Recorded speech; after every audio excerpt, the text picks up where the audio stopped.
obrigada, boa tarde. Cumprimento todo o pessoal da Rede Alesp, aqueles que nos acompanham, todos os colegas que participam dessa tribuna virtual.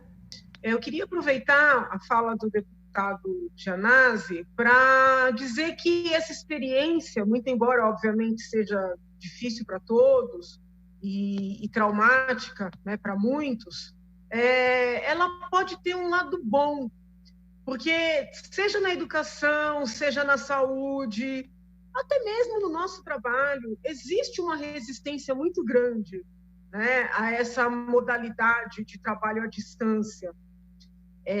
Já há muito tempo eu sou entusiasta, entendo que essa modalidade ela corta muitos gastos, basta ver o tanto que nós estamos economizando na Assembleia e estamos produzindo. Ninguém nega, não são só as sessões que são veiculadas que acontecem, tem as reuniões, tem os debates, tem os estudos dos projetos, a elaboração de projetos, de emendas, tudo isso sendo feito fora do ambiente da Assembleia, com economia de energia, economia de água, economia de equipe, inclusive. Então, eu acredito que essa experiência pode ter, eu sei das dificuldades que todos estão enfrentando, mas ela pode ter um lado bom, que é o de mostrar que nós precisamos romper algumas barreiras, né? Cortar com alguns preconceitos. Já há muito tempo eu venho defendendo que nós abracemos de uma maneira mais efetiva a educação à distância, não só para dar aula para os alunos propriamente, mas também para alcançar os próprios professores, sobretudo em regiões mais longínquas do país. É possível um professor em São Paulo dando aula para o país inteiro, seja ao vivo, vamos dizer, no momento, né, que a aula está acontecendo, seja por meio de vídeos. Isso traz economia de recursos materiais, recursos humanos, divide o conhecimento. Na medicina, idem. Eu sei que é muito polêmica, mas eu fui uma das primeiras a promover uma audiência pública na Assembleia sobre telemedicina, por entender que nós podemos, inclusive, levar a saúde mais distante. Hoje, com tudo que nós estamos vivenciando, né, vemos que se tivéssemos mais instrumentos para os médicos, enfermeiros trabalharem à distância, até poderiam se prevenir mais de contaminação, muito embora, por óbvio, haja atividades que têm que ser presenciais, muita coisa poderia ser feita à distância. Então, talvez seja assim um momento para refletir, e quando isso tudo passar, e há de passar, quebrar um pouco com os preconceitos para que nós possamos investir recursos, tempo, inteligência nessas tecnologias e no treinamento das pessoas para poderem lidar melhor com essas mesmas tecnologias. Eu aproveito esse espaço precioso que a Assembleia nos dá, que a Rede Alesp nos dá, para tentar explicar um pouquinho para as pessoas que têm me mandado mensagens muito chateadas com os meus posicionamentos, tentando me linkar, né? É muito engraçado, eu recebo uma mensagem me xingando, porque entende que eu teria que ser mais dura com o governo Bolsonaro. Outra me xingando, porque entende que eu sou conivente demais e que eu estaria aliada ao governo Dória. Outra dizendo que eu tinha que bater mais no Dória. Outra dizendo que eu tinha que bater no Dória porque tem quarentena e outra porque não tem quarentena. Então, assim, deixa eu tentar explicar como é que a minha cabeça funciona, né? Eu nunca fui, nem quando eu era criança, né, uma pessoa que age pela mentalidade de grupo. Eu nunca fui. Isso tem aspectos positivos, tem aspectos negativos. Não vou entrar no mérito, é uma característica. Eu gosto de pensar os fatos, as ações, os problemas, as situações, de maneira isolada, individualizada, independentemente das pessoas envolvidas. E como ninguém está acostumado a esse estilo, não consegue compreender e muitas vezes não consegue acreditar. Né? O deputado Gianazzi sabe, muito embora talvez ele não vá reconhecer. Em vários momentos eu dei razão para ele, em pontos que ele levantou, em questionamentos que ele fez. como dei razão para colegas de outras siglas, colegas da minha sigla, e em vários momentos divergi. Então, assim, nesta questão do coronavírus, muito antes de eu adoecer, muito antes da doença explodir aqui no país, eu já vinha estudando por notícias internacionais, por textos acadêmicos, por ter um interesse na área de saúde, não só como deputada, mas como professora de direito, dava aula de bioética.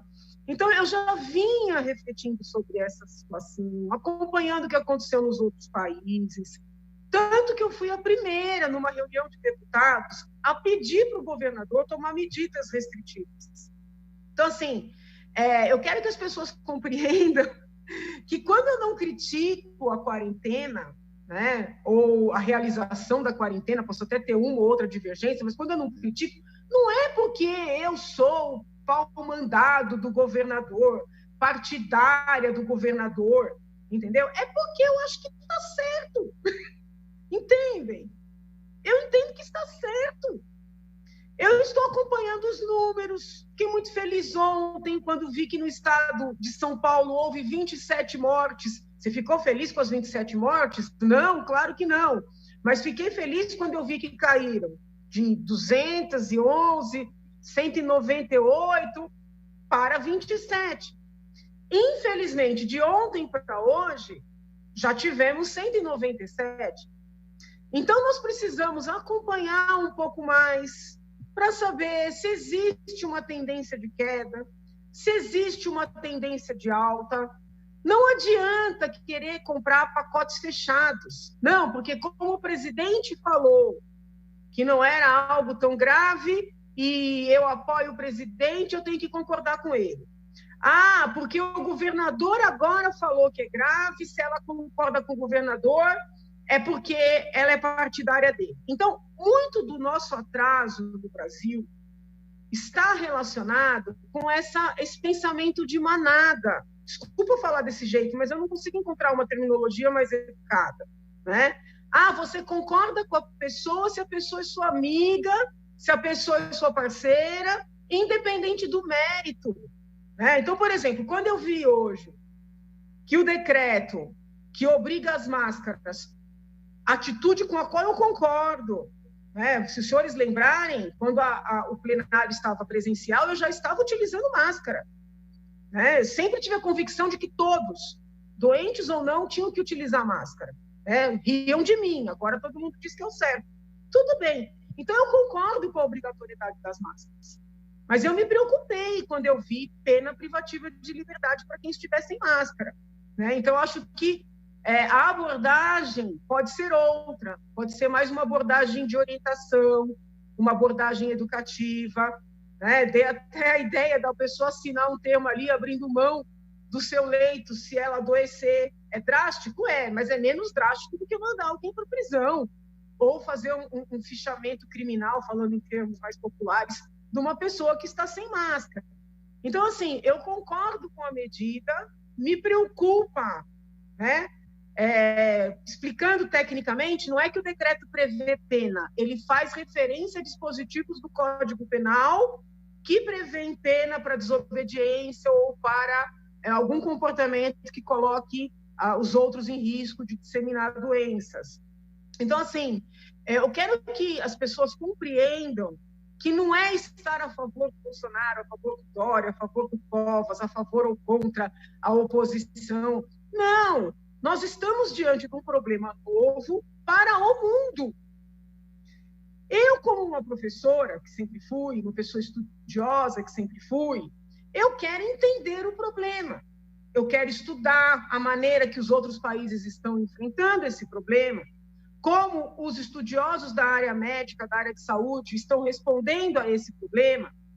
Então, não é uma questão política, né? Daí a dificuldade das pessoas compreenderem. Então, não adianta, gente, me escrever dizendo, olha, não voto nunca mais em você, porque você tinha que ser contra a quarentena, ou porque você tinha que ir nos protestos. Eu vou aos protestos que eu entender que são legítimos, que são adequados, que são cabíveis. Os que eu entender que não são, eu não vou. Então, eu respeito quem está nervoso, até entendo, recebo as mensagens, leio, procuro responder, mas eu estou agindo pela minha cabeça. Certo ou errada, é pela minha cabeça que eu estou agindo. Eu volto a falar na sequência. Muito obrigada.